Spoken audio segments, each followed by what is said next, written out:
என்னது conversation. So இவன் வந்து தப்பாக எழுதியிருக்கான். ஸோ என்னமோ ஒரு கான்வர்சேஷன் போது. அடுத்து கேஸ்டில் கரெக்டு, இதுவும் தப்பு, கன்று தான் அது.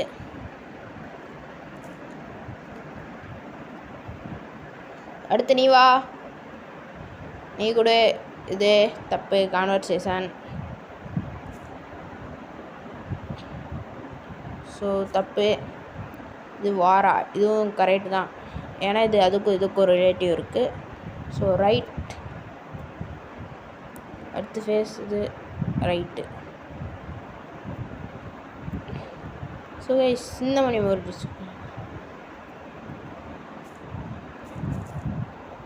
ஸோ வந்து இது ரைட்டு, ஸோ இதுவும் ரைட்டு. ஸோ மூணுமே ரைட் போடுவோம். ஸோ நீ வந்து ஏ கிரேட் போய்ட்டு வா. இன்றைக்கி முடிஞ்சிட்டு கிளாஸு. இதேமாதிரி நீ மோர் வீடியோஸ் பார்க்கணும்னா சப்ஸ்கிரைப் போடு. ஃபுல் வீடியோ லிங்க் கமெண்டில் இருக்குது.